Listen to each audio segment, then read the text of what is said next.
Hi friends, welcome back to our channel. ఎలా ఉన్నారు friends? అందరూ బాగున్నారా ఫ్రెండ్స్? నేనైతే బాగున్నాను. మీరు బాగుండాలని అయితే మనస్ఫూర్తిగా కోరుకుంటున్నానండి. ఇది నిన్న నైట్ వీడియో ఫ్రెండ్స్. నిన్న నైట్ నేను వంకాయ కోడిగుడ్లు ఎండ్రాయిలు కర్రీ అయితే చేశానండి. చాలా బాగుంటుంది కదా ఫ్రెండ్స్. వంకాయ కోడిగుడ్డు ఎండ్రాయిలు కర్రీ ఎంతమందికి ఇష్టమో కామెంట్ చేయండి. మా ఇంట్లో అయితే అందరికీ ఇష్టమండి. చాలా బాగుంటుందండి. దీని మొత్తం 3 కాంబినేషన్ సూపర్గా ఉంటుంది. ఇక్కడ నేనైతే ఎండ్రాయిలు అయితే తీసుకున్నాను. అవి కూడా చిన్నవి. వీటిని అయితే శుభ్రంగా తలా తోక తీసేసుకొని నీట్గా పక్కన పెట్టేసుకున్నాను. ఒక పెద్ద వంకాయ అయితే తీసుకున్నానండి. ఒక 4 గుడ్లు అయితే తీసుకున్నాను. నెక్స్ట్ వచ్చి ఒక 2 పెద్ద సైజు ఉల్లిపాయలు, ఒక 2 పచ్చిమిర్చి, ఒక 3 టమాటాలు అయితే తీసుకున్నానండి. దీంట్లో టమాటా కొంచెం ఒక 3 టమాటాల దాకా వేసుకుంటే మనకి టేస్ట్ అనేది చాలా బాగుంటుందండి. ఓకే అండి, కర్రీ ప్రాసెస్లోకి అయితే వెళ్ళిపోదాం మనం. ఇక్కడ నేను ఆయిల్ అయితే వేసుకున్నాను. ఆయిల్లో కొంచెం పసుపు వేసుకున్నానండి. ఎగ్స్ ఆల్రెడీ బాయిల్ చేసేసుకొని దానికి ఉన్న తొక్క తీసుకుని పక్కన పెట్టేసుకున్నాను. వాటిని అయితే మనం ఫ్రై చేసుకోవాలండి. అంటే మరి గోల్డ్ కలర్ కావాలనుకుంటే కొంచెం కారం కూడా వేసుకోవచ్చు. లైట్ బ్రౌన్ కలర్ అయితే మనకి కొంచెం పసుపు వేసుకుంటే సరిపోతుందండి. కర్రీకి సరిపడా ఆయిల్ అయితే కొంచెం ఎక్కువగానే వేసానండి నేను. ఇక్కడ మనకి ఎగ్స్ అనేది ఫ్రై అవ్వాలి. ఎగ్స్ ఫ్రై అయిపోయిన తర్వాత నేనైతే తీసేసుకుని పక్కన పెట్టుకున్నాను. నెక్స్ట్ వచ్చి దీంట్లో మనం ఆల్రెడీ క్లీన్ చేసుకున్న ఎండ్రాయిల్ అనేది వేసుకోవాలండి. ఎండ్రాయిల్ అనేది ముందు ఎందుకంటే మనకి నీచు స్మెల్ అనేది రాకుండా, పిల్లలు కూడా తినకుండా ఉంటారు కదా ఫ్రెండ్స్. అలా కాకుండా చక్కగా ఇలా ఫ్రై చేసి కర్రీ చేస్తే వాళ్ళకు కూడా మనకి స్మెల్ అనిపించదు, తింటారండి. అందుకని ముందుగా నేను ఎండ్రాయిల్ని ఫ్రై చేశాను. ఆ తర్వాత నెక్స్ట్ వచ్చి దీంట్లోనూ మనం కట్ చేసుకున్న 2 ఉల్లిపాయలు, 2 పచ్చిమిర్చి, అల్లం వెల్లుల్లిపాయి నేనైతే మామూలుగా రోల్లో దంచుకొని వేసుకున్నానండి అప్పటికప్పుడు.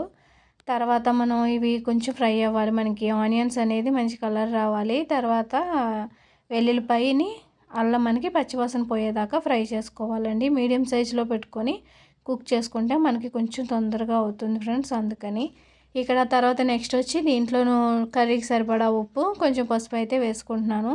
మనకి ఉల్లిపాయ అనేది త్వరగా ఫ్రై అవ్వాలి అంటే మనం దీంట్లోనూ ఉప్పు, కొంచెం పసుపు వేసుకుంటే మనకి ఉల్లిపాయ అనేది కొంచెం తొందరగా ఫ్రై అవుతుంది. కాబట్టి ఇక్కడైతే ఒకసారి మళ్ళీ కలుపుకొని మనం మూత పెట్టేసుకుంటే మనకి చక్కగా ఫ్రై అవుతుందండి. ఇక్కడ మనకి ఆనియన్స్ అనేది ఫ్రై అయింది కాబట్టి తర్వాత దీంట్లో మనం కట్ చేసుకున్న టమాటా ముక్కలు కట్ చేసుకుని వేసుకున్న పర్లేదు, లేదా మిక్సీ పట్టేసుకొని జ్యూస్ కింద వేసుకున్న మనకి పర్లేదండి.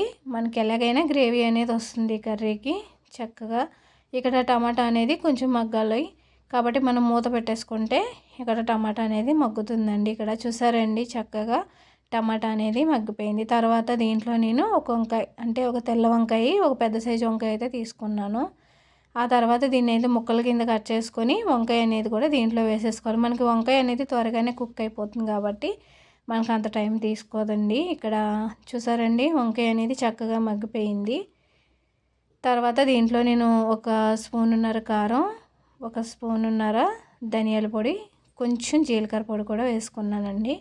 అవన్నీ కూడా మిక్స్ అవ్వాలి మనకి. ఇక్కడ అంటే మొత్తం కర్రీకి అంతా కూడా మనం వేసుకున్న మసాలాలు, కారం అంతా కూడా కలిసేంత వరకు చక్కగా కలుపుకోవాలి.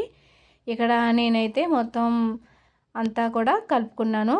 చూసారండి మొత్తం మసాలా అంతా కర్రీకి బాగా కలిసింది. ఇక్కడ కర్రీకి అంతా కలిసిన తర్వాత కారం మనం దీంట్లోనూ ఆల్రెడీ ఫ్రై చేసుకున్నాం కదండి ఎగ్స్, అవి కూడా దీంట్లో వేసేసుకోవాలి. ఎగ్స్ కూడా వేసేసుకుని మనం ఒక్కసారి కలుపుకుంటే దీనికి మసాలా అంతా ఎగ్స్ కూడా మనకి బాగా కలుస్తుంది కదా ఫ్రెండ్స్. అందుకని నేనైతే ఎగ్స్ వేసేసుకున్నాను. తర్వాత నెక్స్ట్ వచ్చి మనం ఒక 2 మినిట్స్ ఉంచుకున్న తర్వాత మనం దీంట్లోనూ ఒక గ్లాసున్నర, లేదంటే ఒక గ్లాస్ అయితే సరిపోతుందండి. ఎందుకంటే మనకి వంకాయ అనేది త్వరగానే మగ్గిపోతుంది కాబట్టి ఎక్కువ వాటర్ వేయాల్సిన అవసరం లేదండి.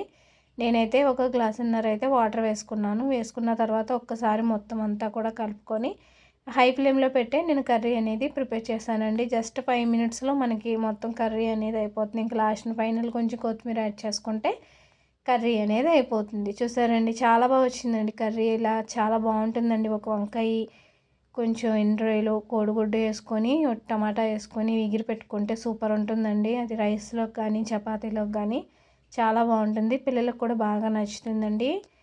ఇలా అయితే ఖచ్చితంగా ట్రై చేయండి, చాలా బాగుంటుంది కర్రీ అయితే. ఓకే ఫ్రెండ్స్, ఫైనల్లీ నేను చేసిన ఈ ఎగ్ వంకాయ ఎండ్రాయిల్ కర్రీ ఎలా ఉందో కామెంట్ చేయండి, లైక్ చేయండి, షేర్ చేయండి. Okay friends, bye.